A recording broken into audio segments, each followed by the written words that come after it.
Appreciate y'all for tuning in to Heart of the Hustle, man. My name is Brandon Roberts. This is powered by Brand Media 757. This podcast is created for the culture, from creatives to athletes to musicians, artists, and visionaries, man. We just want y'all to come on and just, have conversations, tell your story, whatever the case may be, man. Today we have Silas Demary Jr. with us today. I appreciate you for stopping by, bro. For sure. I already know.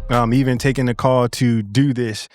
First and foremost, this is my family. So I want to say personally, bro, we don't talk often, but I want to say that I am proud of you, man. I watched you grow from a boy to a man, bro. I mean, this little worrisome kid just rapping and talking to who you are today, bro. So It's amazing, bro. I just want to say that I'm super proud of you, man. So let's jump right into it, man. You played multiple sports and you were good at all of them. What made you choose basketball? I don't even know, for real. Like you said, I played a whole bunch of sports growing up, whether that be football, baseball, ran track. I kicked the soccer ball here and there. I don't know. I think for me, basketball kind of stuck out because it was just something I always watched. Like, football is cool, but like basketball for me, it's always something happening no matter what. And that kind of piqued my interest. I got you. So I know, talking with your pops a while ago, he mentioned when you chose basketball, it kind of hurt him because your pops was solely football. So how did that conversation even go? You told him that you wanted to take basketball. That conversation was like, I talked to my mom first because that's what I'm saying. Like, my dad's passion is football. Like, mine was football for a long time too, and then I think after my freshman year, went through some injuries and stuff, and I was just like, I don't know if football really gonna be the one for me no more because the career path for football is way shorter than basketball. I think the average is maybe 4 years. Correct. And then basketball, I think it's 8 or something like that. So just looking at that, and then obviously you looking at how my dad, he got injuries to this day, he still do it. Basketball you can, but I think football, the severity of some of those injuries, you just can't. They just won't go away. Yeah. And also, like I said, basketball just piqued my interest more than football at the time, and that's what I wanted to pursue. So, okay, you say you played football, you ran track, you played baseball. It was 3 other sports you could have chose. You just basketball is it. Yeah, I just chose basketball. It was just, it was kind of a choice. We would work out. I never really worked out for football like I did for basketball because, I think football was kind of just a gift I had. You just could do it. Yeah, I could just go out there and do it. Versus basketball, you had to put in the work 2-3 times. For sure. So, when did you start taking basketball as serious as you did to even be I want to play basketball professionally, or I want to go to school to play basketball? I'd probably say professionally wise, probably not until the end of my senior year of high school. I always wanted to go play Division I just because that's free scholarship. That's always what my goal was. Obviously you thought about the NBA and things like that, but it was never my end goal is the NBA. It was just make it to college. Obviously they paying now NIL, but before that it was just make sure I could go to school for free. And then after my senior year, people said I had the ability to become a pro, and then I think after that is when I started taking it even more serious and I locked in even more. Right. So what did high school look like for you as far as basketball is concerned? Because I know you went to Millbrook, but you hooped during a time of COVID though. Mm-hmm. So how did that look for you though? Yeah, my freshman and sophomore year was kind of traditional high school basketball. You go to class, have practice after school, then you try to get a workout in at nighttime if you can, or you might have practice. But those first 2 years, it was cool. Then COVID happened. Right. So now, we playing in masks. We traveling to South Carolina every weekend and playing tournament. Right. And all that was crazy. Then once, COVID started to die down and they started opening everything back up, that's when I went to a prep school. Now, a prep school totally changed my viewpoint on high school because now, you back then, I used to, watch all the kids on YouTube, and they would be at these prep schools like Oak Hill or IMG. And the situation would be completely different. They would have workouts, then they would go to class, then they would have practice, then they would have time to get treatment or go back and work out again. So when I went to prep school, it was a whole different view. And I think that's when I went to Liberty Heights my junior year. And we was pretty much living in a team house. We was doing school online, working out, going to practice. All that stuff was different. And after Liberty Heights, you went somewhere else. And I remember going there. It was literally in Yeah. the middle of nowhere, bro. Yeah, Like, Lincoln so Combine yeah, Academy, how was Lincoln, North like going to Carolina. combine? Like how That was crazy 'cause I think Lincoln is like a town of like 2,000 people. Yeah. So, like, it was a I small mean, literally like town. a Like, farm, that's bro. what it was. That's what the campus was. The campus was on a farm. Like, we Yeah. had goats out there. Right. Like, going there, like, you really gotta lock in because first of all, you had a school all boys. Literally. All boys. It's like 300-400 of us. We see each other every day. It's really nowhere to go. Right. I think the closest thing is Charlotte, and that's like 45 minutes away. Some people had no cars.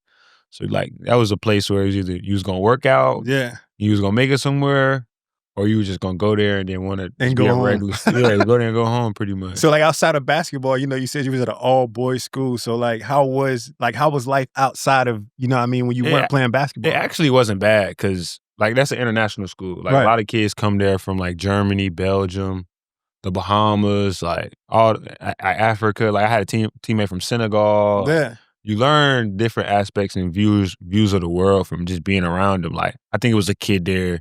We called him Kobe because he was so infatuated with who Kobe was, and Kobe would go to China. Right. So he like everything Kobe do, he do. Like, it's cool to meet people like that, and you get to see it, and you really see their love for the game. Like, some of them kids, like, that's they way out. Yeah. And that was kind of cool. I built some bonds with those kids. Still Right. talk to them to So this day. let's backtrack a minute though. Who really pushed you like the most, like in high school as a hooper though? It definitely was my dad. Like, just the art. I wouldn't say arguments, but like just the disagreements or me not wanting to hear what he really had to say sometimes. And I knew that. I don't even know. I mean, I wanted the people to know. I mean, Yeah. I knew it was gonna be your It's pops definitely anyway. my dad. Like, my mom would get on, but my dad, the worst. Like, And mainly because, bro, it's like what I've noticed about your pops is that if he know that you passionate about something, he gonna be like yeah, he passionate on just 1,000. yeah, just as much or even more. Yeah, on Like, 1,000. Like, do I gotta play this game or do you gotta play like this every game? time growing up, I told him I wanted to be the best at basketball. And every time he used that against me, you said you wanted to be the best. Right. I'm just giving you the platform to be the best. And it would just always be like that. But it all, like, looking back at it now, it definitely all paid off, and it's still paying off just by the mindset I have now and Yeah. the way I move and the way I do certain things.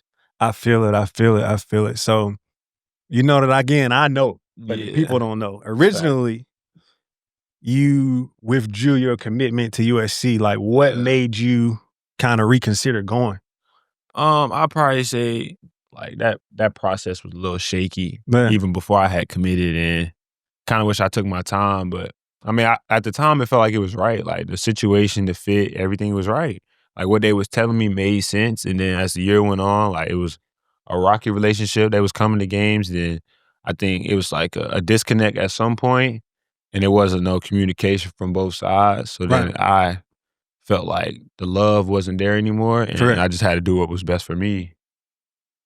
Nah, I feel it. But I mean, I just knew like, well, I'm going to Southern California at least once, bro. And who you telling? I was ready to go out Instantly, I was there. like, yo, I'm going. I gotta go to My at least visit one was or 2 days. amazing, bro. I fell in love with Cali when I went out there. Literally, man. So, I mean, so after USC, you chose, everybody pretty much know that you chose the University of Georgia. Like, what made Georgia feel like the right fit at that time after, decommitting from USC?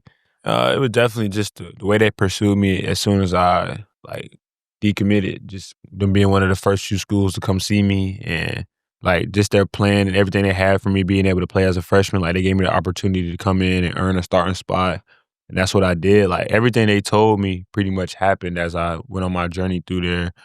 And like I said, they helped take care of my family and I. Like, they made sure we was always straight, and like everything was good. It just felt like it was right at the time. For sure. So what was it like playing in like that arena? Like, I've seen like clips, I've seen stuff that you posted. I even got people sending stuff to me like, yo, that's your boy. You know what I mean? Yeah. I'm like, what was it? I mean, it always seemed like an electrifying situation though. It was playing in Steg was always a lot of fun because I think it sits like maybe 12,000 people, and before I got there, like, they wasn't selling out no games. Like, the team didn't have that much hype around them, but coming in my freshman and sophomore year, like, it was always a buzz. And so I think we sold out a few games my freshman year, and it was I say the Tennessee game. Yeah. That was probably one of the loudest environments I've been a part of there. Well, that game was also your That was the dunk that kinda went, like, Yeah, that viral though, went huh? viral, So what did yeah. that feel like, in that moment? Like, once you knew Yo, that that joint I had ain't hit, gonna like, lie. top 10? Like, when I dunked on him, that was, like, slow motion. That's like, the whole thing was slow motion when I took off everything because I really was gonna go lay it up. Right.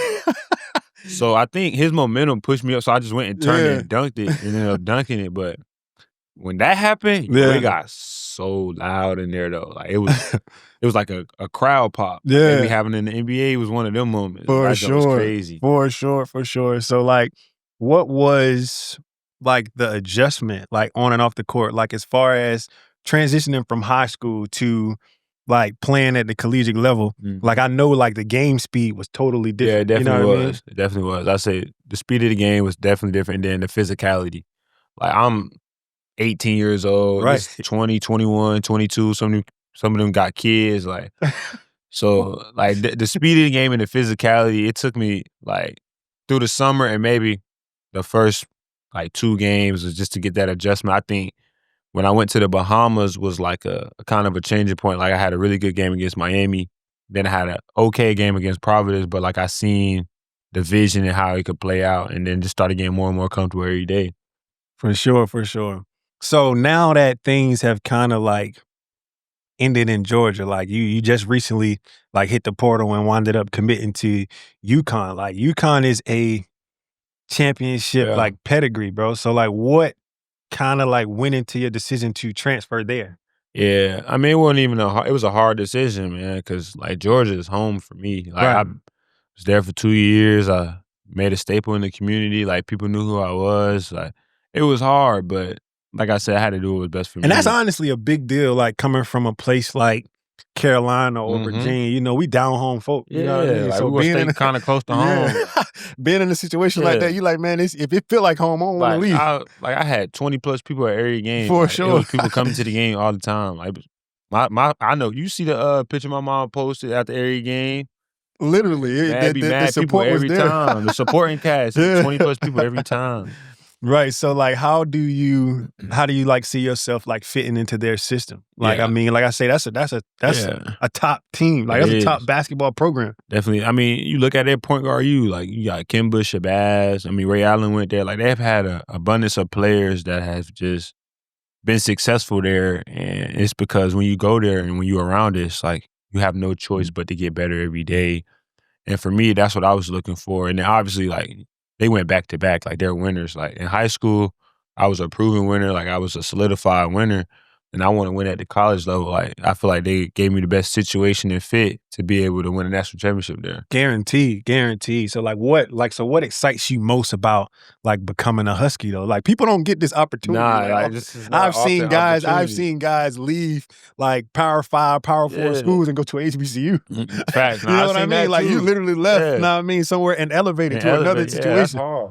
You know what I'm saying? That's not normal. But what I'm looking forward to is kind of just the environment. Like being at a basketball school, like I come from a football school, so obviously I went to the games and I seen how the crowd was and Right. how the team played. But seeing that environment and being at a basketball school, seeing those fans every night, and then being successful every night, like us winning games, like seeing how that feels, like I can't wait to look forward. And because we got a arena on campus, then we have one like in downtown Hartford, so that's the bigger arena. So Right. I said going back and forth between them 2 games and just selling out and just hearing how loud those crowds be, especially in them close games, like I can't wait for that. For sure, for sure. So, like, how have, like, processing, like, all of this stuff, like, how has that shaped you, like, mentally as, like, an athlete? Yeah, it's definitely made me into a better athlete because I think during my recruitment process when I was in the portal, like it was very humbling and like I look back across like the past 2 years and seeing just the work I've put in, how all these schools want me to come be their point guard and like I was just itching to get into the gym, but I couldn't get into the gym because I Right. had to be on Zoom calls, like try to set up visits. So I just had to sit down and like just be thankful and like really just pray to God and be So, really, accepting you for what I just you just had. embraced it all, you Yeah. know what I mean? You just was living in the moment. Yeah, I had to. For sure. So, like, what's, like, the biggest lesson that, like, you've learned about, like, trusting your own process? I mean, like, trusting your own path and all that kinda stuff. Like, what have you learned, like, from all of that? Yeah, I'd probably say when you get that feeling of if something is right, then it's probably right. More than like when you get that gut feeling, like even on my visit, like I took a couple visits, like I was filling out the schools. I could tell which ones I wasn't really interested in, and then Right, the ones I was really so like really in that, and then just believing in myself. Like, there's no reason for me to not have no confidence anymore because right. of what I've done and the work I put in. And mainly because like, and I asked that question because like you had a good relationship with the coach at Georgia Yeah, I too. did. So Like that's that another thing. conversation was crazy. Yeah, Like it's like how would you leave I ain't someone even like want to do you it know what I for real mean? because like that was my dog. Like as much as I had to do what was best for me, like it was hard because like I built a bond with Coach White. Like we would go over to his house, like he was invite us over there. So like, And that's hard to come by, man. Like hmm to really have that like relationship with a yeah, coach shoot, it's hard to have a relationship with a person. yeah, in So person, in especially in general, college you now know what because I of mean? how political and much of a business it is now. Like you don't know which relationships is really truthful Right. and which ones really hold some weight. Nah, I definitely feel it, man. So like college basketball, like transfer portal is like more active now than ever. Yeah, than I mean, ever. for all Especially sports, because you don't got honestly. to sit out that year no more. Yeah, so So it's more active now than ever. So like, what is your take on like the current like transfer like culture? I think it's in a good, but not it's in a good and bad place. I feel like a lot of people with this NIL and now this rev share things, like some people are leaving situations where they probably shouldn't leave, Because just it's looking more for more genuine. You money. know what I mean? They Yeah, just chasing the bread though. yeah. Like I think some people get caught up. Like it's rare you see more good things than bad in the transfer portal now because you got guys that could be starting, playing 20, 30 minutes a game, leaving to go to a different school all because they want some more And money. that's a thing because like I say, I filmed a lot of like collegiate sports. So, you know, I'm always around it. And Mm-hmm. I see these guys who literally shine and be like the hero of the team Yeah. and leave after 1 year to go Mhm. somewhere where they play maybe 10 plus minutes. Exactly. You play less minutes Yeah. because you wanted some more money, and now you're in a bad situation. It's like sometimes you can't take the money. Yeah, Like you sometimes the just, longevity is yeah, you more gotta important. You know sacrifice what I that mean? money now. Because I mean, obviously, if your end goal is to league, like you gonna make way more money in league than you gonna make right now. Exactly. So that's my take on it. Like it's not bad if you're doing it for the right reason. Like my situation wasn't never because of no money. It was like, all right, I got to go to a basketball school, see what that feel like. Because I did the football school for 2 years. Like the support behind it is different than when you at a basketball school. For sure. So like what would you how can I say this? Like what would you say to like other young athletes like navigating like decommitments or even transfers or even, you know what I mean, making a decision straight out of Yeah. high school at all, period. Mhm. Like what advice would you give them? Yeah, I would say for me, when you making a decision out of high school, like you gotta high schoolers now are kind of in a tough situation because not many coaches is really recruiting high school kids like that. Unless you're just a freak They all athlete. coming out of the Or portal though. yeah, or you got crazy genetics, like you 6'10" and you play like KD. Like it's not many high school kids getting that opportunity unless they already have that name or that push behind them. But I just say like stay down, trust your process, build the right relationships, talk to the right people, and then ask them coaches them tough questions. Because if they can answer you them tough questions, more than likely that's the real person. Like because obviously when you get on campus, they ain't gonna be a completely different person. But what you saw on your visit, they're gonna be definitely a little bit different because now you up there and they got to coach you a certain way to meet their standards. But I just say take your time, find the right situation, and sometimes you might got to sacrifice a little bit what you want to get what you want in the end. For sure, for sure, for sure. So like now this is totally like kind of like separate from basketball. So Mhm. like how do you stay focused like when social media and outside noise kind of get too loud? Yeah, I say for me, I kind of just shoot. I play the video game just to take my mind away. Like I do that, or like I go on my phone and like I don't be on social media like that during the season. Like I might repost, like we got game day stuff like that, but I don't really be on social media like that. But yeah, like I said, I play the game, or I go to the mall, For sure. just get my mind away from basketball. Do something I love. Like I like looking at shoes and I like shopping for clothes. So either I'm Guaranteed, gonna be for playing the sure. game or I'm gonna be looking at shoes or Yeah, clothes, I or I'm feel gonna it. go talk to my sisters. Like I'm gonna go Yeah. hang out with them. So And that's one thing I know for sure that you and your sisters are like tight knit, yeah, bro. So like how is it that your sisters, like your siblings, your blood, Yeah. are willing to go wherever it is that you go. Nah, I know it's kinda crazy from outside looking in, but, like, I think a lot of people don't understand the relationship we had growing up. We was always together. Like, we've always done everything together. Like, they go to all my games. When they played, I went to their games. So Yeah. it's like growing up, we was always together. And I So say that, bro, because you don't find that too often. You know what I mean? Y'all are not really far off in age like Nah. that. Now, I got 2 brothers. Yeah. I got an older brother, I got a younger brother, and we all live in different states. You know what I'm saying? So it's all But I don't even think that if we were that close in age, you know what I mean, we would be like, yo, if my brother going here, I'm going here. Yeah, nah, you know what for I sure. mean? So at the end of the day, that's gotta be like super dope to It definitely have is. that type of support from your siblings. It definitely is because, like, in today's age, like, I can help them out with different opportunities Yeah. and different things, like build different relationships like that. So I think just and plus that get them out of being around North Carolina. Like we've always been there Right. our whole life. So now they get to experience something else. And at the same time, I get to hoop and they get to still come to the games and they Yeah. still get to do their own thing. We just not in North Carolina. And it's So I think- almost like a tradition, though. Yeah. Like the tradition has never been broken. No, it's never. Yeah. Only time it's been broken was when I had to do that, go to a prep school. That's And the when they only stopped time. playing. Exactly. And when they stopped playing. Yeah, outside of that, man. But that's like super dope, man. So, all right, I'm about to hit you with these quick questions, bro. Quick questions. Like growing up, who was your favorite hooper? LeBron James. Easy. Easy. Not Kobe, LeBron. Nah, I'm a LeBron fan. All right, so like go to pregame meal. What does that even look like? What does that Shoot, for me, I can't even eat a lot for real because I can't stomach much before the game. But whatever like we got for team meal, I'll probably eat a little bit. So we might have like pasta. Yeah. I go light on the pasta. I get some fruit. And then I got a little hydration drink. That's every game day. I don't never eat much on game day. For sure. So like what do you feel is the most underrated part of your game? I'd probably say like my ability to pass the ball. I think because I can score so well, a lot of people like downplay my passing because of my assist numbers. Like I was averaging 3 assists, but like I would make the right read every time. It's just a matter if the person make it or miss it. Yeah. But I feel like I'm a very underrated passer. And I think this year I'll be able to showcase that a lot more. For sure, man. So like how do you prepare for game day? Shoot, for a game day, I wake up in the morning. So let's go through a typical game day. Let's say we play on a Saturday, like we play Mississippi State at 6 one day. So in the morning, we probably gonna have shoot around at about maybe let's say 11 or 12. We're gonna have breakfast at 10.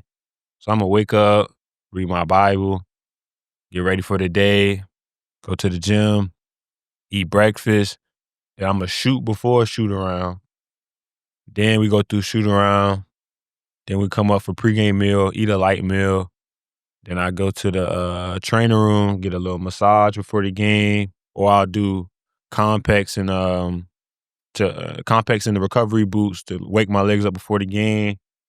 Then sometimes I'll probably take a nap while I'm doing that. If not, if I can't really fall asleep, I'll just listen to some music. Yeah. Then I go. Hold on. You said listen to the music. So you really like into like the music is really what kind of gets you going and get you in that mood. Nah, fact. So like what's the top 5 songs on your playlist? Top 5 songs right on now. a typical game day. On a typical game day, I gotta listen to some Erykah Badu. Window Seat by Erykah Badu. I listen to that. I listen to straight throwbacks on game day. Like I might listen to some a Biggie song. What's the name of it? What's the name? Hold on, I'm gonna tell you the name. I'm gonna tell you the name right now. Let me tell you. Erykah Badu, though, for somebody that's your age, I just don't believe. You know what I mean? But you come from like a older background though, so it makes sense though. That's what it was. Sky's the Limit by Biggie. I listened to that before the game. I listened to Old Boy by Cameron before the game. I listened to that. I listened to Sade, The Sweetest Taboo. Bro, so you got a whole playlist. Yeah, I got a whole playlist. Like, so like right now, who would be your favorite artist? Right now, like if we going hip hop, my favorite artist right now probably either Gunna or Hurricane Wisdom. R&B. R&B though, yeah, I can go a couple different ways. Country. No, I don't listen to country. No, I I feel it. can't listen to country I for feel real. it. I feel it. So what's your go-to shoe like on My game day? go-to What you shoe, hooping in? I'm definitely hooping to some Kobe's. Bro, but you said you like Bron though. Yeah, I can't rock with the LeBron stuff. I can't do them. I tried it. I hooped in one pair of LeBrons this year and they were smooth. Like the LeBron 20s is probably the only one I can hoop in. Nah, I feel it. I feel it. So, man, a few more questions and we finna wrap it up, bro. So like what are like your goals for this upcoming season at UConn? I definitely want to win as much as possible. I want to try to get to the national championship game, win that. We want to win the Big East, regular season and the tournament. I think if I take care of that, that'll help me get all the individual accolades, whether that's being All-American, all type of things. Like I want to try to win Big East Player of the Year. So like I want to be Big East first team, like definitely. But my main goals is just winning, because I know if we win, that's gonna get everybody right. Like For winning takes sure. care of everything. I feel it. I feel it. So like, how do you want to grow? Like being that you at UConn now, how do you want to grow as like a leader and as a competitor? Yeah, I definitely want to grow as a leader, as in just being more confident, even more. I should say even more confident in leading guys, because now I'm not an underclassman anymore. I'm an upperclassman. So like the younger guys are looking at the older guys because we've been around, we're more experienced, and just leaning on us. Like so far, even in summer session 1, like some of the young guys just talking to me, asking me different questions and things like that. So just being even more confident in leading those guys, and then as a player, like I just want to be able to showcase my whole game and just prove why I can be an NBA player. For sure. For sure. So last question, bro. What advice would you give to a up and coming like high school hooper, you know what I mean, that's getting ready to take on like this big decision to, Hmm. you know what I mean, choose a college to hoop at, or if they gotta go JUCO, you know what I Yeah. mean? Like what advice would you give them to kind of, stay the course and really just trust your gut when it comes to making those Yeah, decisions? nah, fact. I would say the advice I have is like you got to really live in the moment. Like you can't look in the past. You can't go back in the past, and you definitely can't go in the future and see what's going to happen. So, like I said, one of my favorite scriptures is Matthew 6:3-4, and that's, so do not worry about tomorrow, for tomorrow has enough of itself. Worry about everything today. I feel it. So, like, you got to take care of today to get to tomorrow. And Exactly. I think as long as you just be patient, and when you're going to know when the time comes, like, you're going to have a feeling, like I said, that gut feeling, you're going to have it. So, just be patient, run your own race, never get into the comparison battles, because what one person might have is not what you need. Big And you facts. can't like, man, this so and so got this and that, and I don't have nothing. Well, because your time hasn't came yet. So For you just gotta sure. be patient. For sure, man. Well, again, I appreciate you for taking the call, man. I know you were running on a tight schedule, so Yeah. we made it happen the All best that good. we could, man. So next time, man, just stay tuned to the next episode that we drop. And that's it from Heart of the Hustle, man. Catch y'all next time.